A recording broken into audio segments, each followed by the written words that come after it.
My name is Louise. I'm turning 34 this year. After graduating from college, I got a job at what one would call a major corporation. Our company, known to just about anyone, offered a decent salary, even for new hires. However, a high salary came with a price. I had to travel for business or training about half of the month, and working overtime and on holidays was usual. It was a pretty tough job, but I felt fulfilled. By the time I turned 28, I was promoted to be the department head, a quick progression, pretty rare for a woman. 4 years ago, I married my boyfriend of 2 years, Brian. We met through a mutual friend. I wasn't particularly interested in dating, but my friend, concerned for me, introduced him to me. I had no particular desire to marry, thinking that I could live my entire life single. Brian, however, said from the start, "I want to get married soon. I want kids too. Raising them when we're older is going to be harder, right?" I didn't want children, and I found the thought of getting married to be absurd when we hardly knew each other. Plus, I had just been promoted and couldn't think about getting married and pregnant. Even when Brian brought up the topic of marriage, I would gently reject it, saying, "You're rushing. We need to get to know each other better. Besides, with marriage, it's not going to be just about us." To this, Brian suggested, Okay. Then let's get married after dating for 2 years? By then, we'd know each other well, right? At the time, I thought we wouldn't last 2 years, but in the end, we dated for 2 years, and then got married. During our relationship, he was faithful, wasn't a gambler, and was sincere and kind to me. I saw him as a hardworking and diligent person when it came to his work. However, his great ego was something that had always bothered me a bit. When a senior at work would point out something to him, he would rant at home, saying, "I did it because I thought it was the best. But they act so bossy. I don't have to be told what to do." Listening to him in detail, it was clear he was being called out for his mistakes.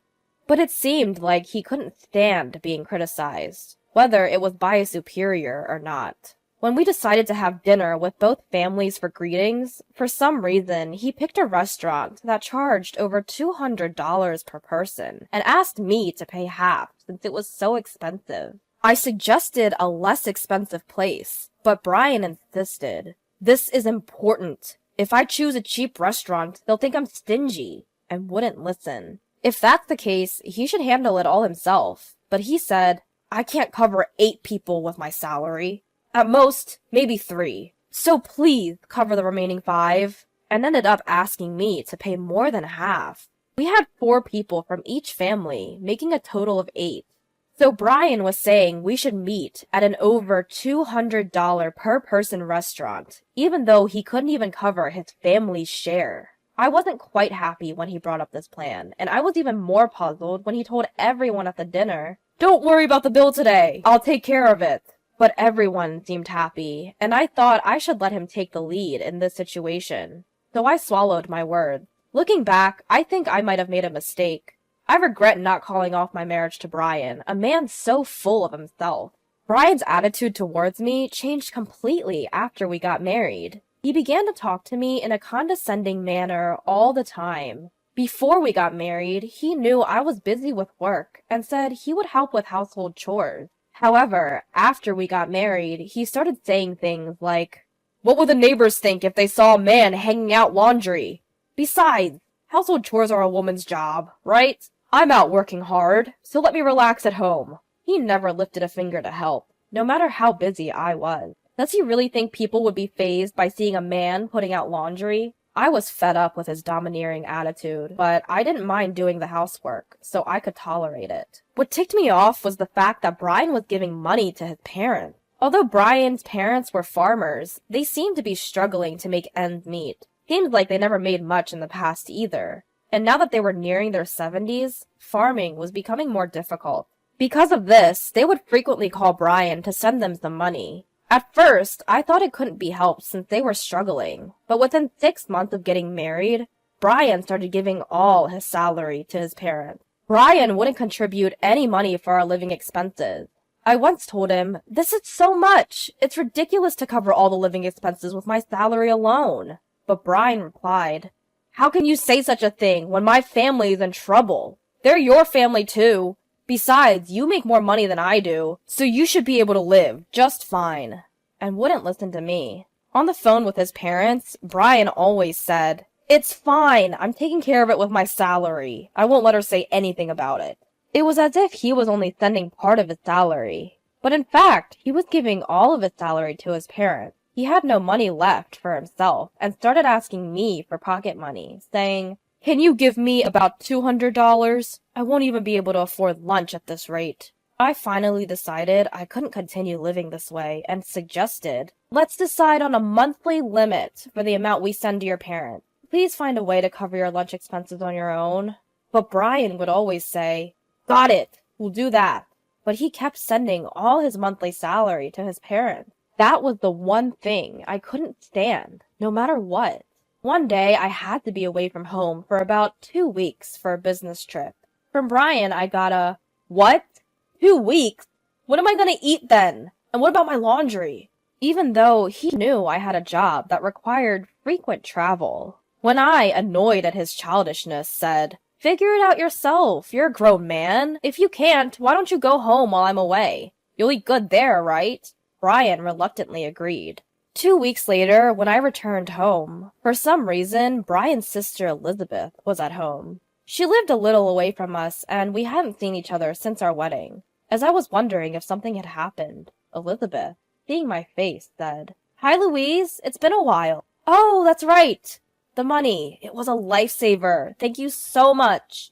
With a beaming smile, saying things that made no sense to me. Without even having the time to put away my luggage, I asked Elizabeth, "Money? What are you talking about?" Then Elizabeth, without any hesitation, said, "Huh? Brian said that since you have some savings, he'd provide for my startup capital. He told me not to worry because that's at least $1 million. I didn't understand at all. At that moment, Brian entered the room holding my passbook and seal. As soon as Brian saw my face, he said, "Oh, welcome back. Good timing. I'm going to give your savings to Elizabeth. You know Elizabeth. She's a nail artist, right? She's always wanted her own shop. It seems like she's been saving her own money, but she's about $1 million short. I remember that the savings you've had since you were single is exactly $1 million, so I told her to come get it." He then handed the passbook and seal to Elizabeth, saying with a smile, "You're lucky. This will make your dream come true. Be grateful, okay?" I couldn't hold back any more and snapped, "What are you talking about? That's my money. Why are you deciding that on your own? I mean, I could understand if you said you'd lend it. We'd need a promissory note and a promise to pay back a certain amount each month, right? Without doing any of that, what do you mean you're going to give away someone else's savings?" I then took the passbook and seal back from Elizabeth. Brian looked at me and said, "What? We're family, aren't we?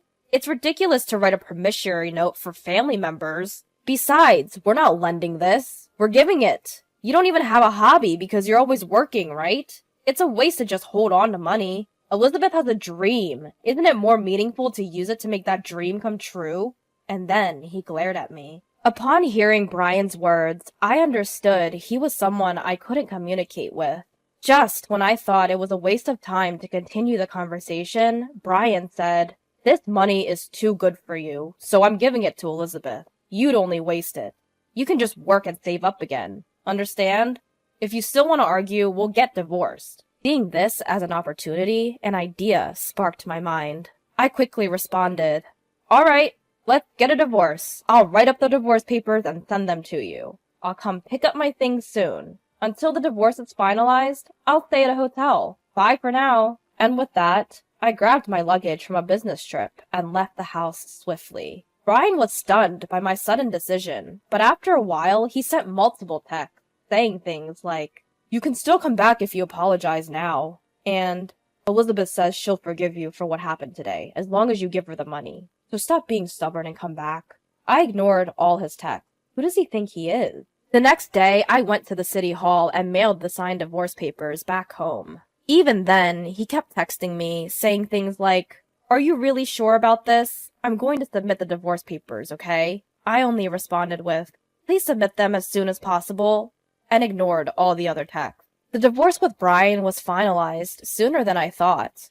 A week after the divorce was finalized, I timed it with when Brian was at work and moved my things to my new house. When Brian texted me about submitting the divorce papers, he had said, "I feel great being able to divorce an ugly woman like you. We are strangers now. Make sure you divide our property properly since we're divorced." So, I didn't take most of the furniture and appliances. At the same time, I deposited half of the small savings I had accumulated during our marriage into his bank account and left it there. That night, I got multiple calls from Brian. At first, I ignored them, thinking, here we go.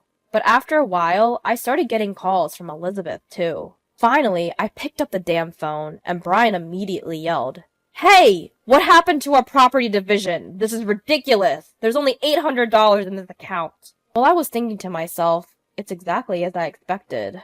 I told Brian, "See, I did split the property. We originally had $1,600 in our joint account, right? I left you with half of it, so $800. And all the furniture and appliances were purchased after our marriage, so I left them all behind. That's a fair property division too, isn't it?" Just to make it clear, I got less than you. But Brian was not convinced. He said, "What are you talking about? You're supposed to have $1 million in your savings, right? So half of that, $500,000, should be mine, right?